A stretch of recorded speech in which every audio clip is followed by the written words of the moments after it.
যদিও নাকি গায়কদের জন্য জীবন দেওয়া জায়েজ নাই, তারপরেও পৃথিবীতে এমন ইতিহাস আছে না যে একজন আরেকজনের জন্য জীবন দিয়ে দিচ্ছে, এমন ইতিহাস আছে না? আছে। এক দুইটা নাকি অহরহ অনেক আছে।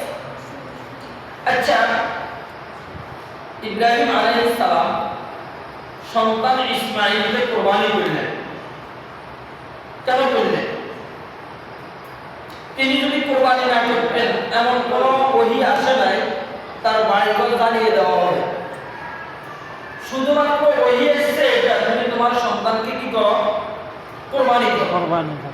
যেমন আমাদের উপরে নামাজের আদেশ আছে, কিন্তু এই সমাজে বহু মানুষ আছে নামাজ পড়ার পরেও খুব ভালো চলে। শুধু নামাজ পড়া কেন, আল্লাহর নাফরমানি করে তো অনেক ভালো চলে, এমন লোক আছে না? আছে। তাহলে ইব্রাহিম আলাইহিস সালামের কাছে শুধু আদেশ আসছে কুরবানি করা, কিন্তু কুরবানি না করলে বাড়িঘর জ্বালিয়ে দেওয়া হবে, কুরবানি না করলে নবুয়তকে নিয়ে যাওয়া হবে, এমন কোনো কথা বলা নাই। তারপরেও তিনি কুরবানি কেন করলেন? ভালোবাসার কারণে, আল্লাহর প্রতি ইব্রাহিম আলাইহিস সালামের একটা কি ছিল? ভালোবাসা। এই ভালোবাসার কারণে কি কুরবানি করলেন? দীর্ঘ সময় আল্লাহর কাছে কান্নাকাটির পরে আল্লাহ তাআলা একটা সন্তান দিলেন।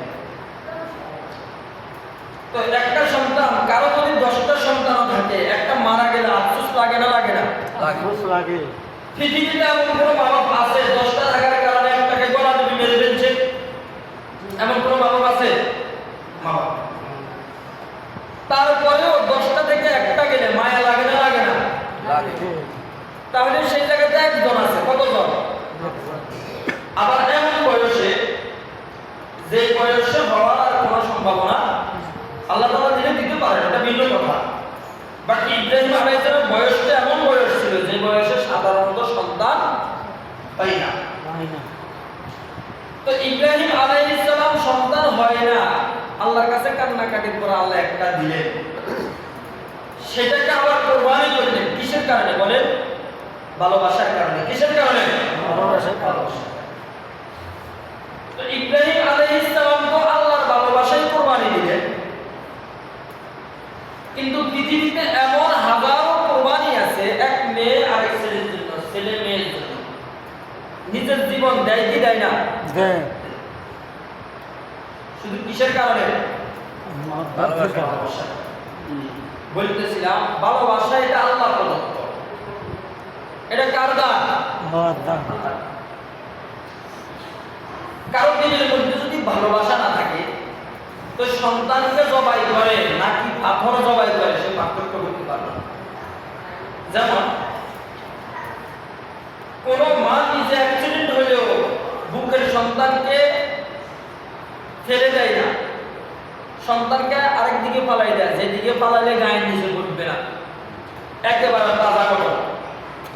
সর্বোচ্চ 15 থেকে 20 দিন দিচ্ছে। আমাদের নোয়াখালীর ঘটনা, মা অ্যাক্সিডেন্ট হয়েছে, সন্তান পড়েছিল, মা মারা গেছে জায়গাতে, সন্তানকে পাশের দিকে ফেলাই দিচ্ছে। মা নিশ্চিত হয়ে গেছে আমি এখন মারা যাবো। মরে যাওয়ার পরে সন্তানটা দুনিয়াতে থাকবে, কি হবে কি খাইবে এই চিন্তা ছিল না, শুধু তার জীবনটা বাঁচাইছি, বাকিটা পরে দেখা যাবে। মা মরে যাওয়া এমন সময় সন্তানকে দুনিয়াতে রাখতে চান, এটা কিসের কারণে বলেন? ভালোবাসা। ভালোবাসা। ইন্নাল্লাযীনা আমানু ওয়া আমিলুস সালিহাতি সায়াজআলু লাহুমুর রাহমানু উদ্দা। আল্লাহ রাব্বুল আলামিন কুরআনুল কারীমের মধ্যে বলেন, ইন্নাল্লাযীনা আমানু ওয়া আমিলুস সালিহাতি সায়াজআলু লাহুমুর রাহমানু উদ্দা। কোন মানুষ যদি আমার রাস্তায় সিজদা করে, আমার কদমে সিজদা করে, আমার রাস্তায় দান করে, এতিমের মাথায় হাত বুলিয়ে দেয়, বিধবা মহিলার কাপড়ের ব্যবস্থা করে দেয়, খাবারের ব্যবস্থা করে দেয়, একজন মূর্ছ রোগীকে কিছু সহযোগিতা করে, কোন লোক মারা গেলে কাফন দাফনের ব্যবস্থা করে, গভীর রাতে উঠে আমি মাওলা পাকের জিকির করে, তাসবিহ তেলাওয়াত করে, কোরআন তেলাওয়াত করে। এই ইবাদতের কারণে আমি আল্লাহ তাআলা তার জন্য মানুষের মনের মধ্যে ভালোবাসা সৃষ্টি করে দিই। সুবহানাল্লাহ, সুবহানাল্লাহ।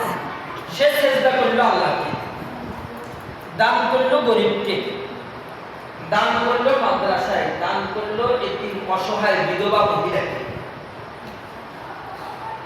দান করার বিনিময়ে তো জান্নাত আছে, সেজদার কারণে তো জান্নাত আছে, হাউজে কাউসার আছে। তারপরেও দুনিয়াতে নগদ লাভ, সেটা হলো আল্লাহ তাআলা সায়াজালু লাহুর রহমানু বিদ্যা, আল্লাহ তাআলা তার বিষয়ে তার জন্য অন্যের অন্তরের মধ্যে ভালোবাসা দিয়ে দেন। কি দিয়ে দেন? যেমন দেখবেন লোকটা বাইরে দূরে, খুব দূরে, নাটক আমাদের এলাকার মুসাফির চেহারার দিকে দেখতে নামাজি নামাজি দেখা যায়, মুখের দিকে তাকাইলে যেন কি একটা বলে সুবহানাল্লাহ আলহামদুলিল্লাহ। লেবাস পোশাকও ভালো দেখা যায়, চেহারার দিকে দেখলে নামাজি বোঝা যায়, মুখের দিকে তাকাইলে জিকিরকারী বোঝা যায়।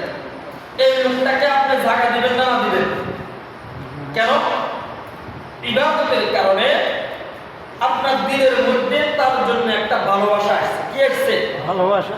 সায়াজালু লাহুর রহমানু বিদ্যা, আপনি তার আইডি কার্ডও চান না, ফটোও নেন না, জন্ম নিবন্ধনও চান না, শিক্ষা যোগ্যতার কোনো সার্টিফিকেট চান না, শুধু এতটুকু চেহারার দিকে তাকাইছেন আর একটু মায়া লাগছে। কি লাগছে? চেহারা কি বলে? লাগে লোকটা নামাজি। মুখের দিকে তাকাইছেন, লাগে জিকির করে। লেবাস পোশাকের দিকে তাকাইছেন, সুস্থর মনে হয় না।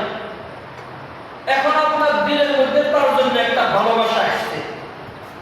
ঘরের মধ্যে খাবার দাবার নিজেকে পারিবারিক স্বাভাবিক তরকারি আছে, তারপরও লোকটা যখন আসি থাকার জন্য একটু আশ্রয় চাইল, আপনি শুধু থাকার ব্যবস্থা করেন না, খাবারের ব্যবস্থা করেন। স্বাভাবিক খাবার হয় নাকি তুলনামূলক একটু ভালো হয়? বাড়ি কোথায়? অনেক দূরে, তার ব্যক্তিগত কোনো পরিচয় আপনার কাছে নেই, পারিবারিক ব্যাপার তার কোনো অ্যাড্রেস আপনি জানেন না, শুধু দিলের মধ্যে একটু মায়া লাগছে। কি লাগছে? মায়া লাগছে। এই মায়াটা সৃষ্টি করে দিছে কে? আল্লাহ।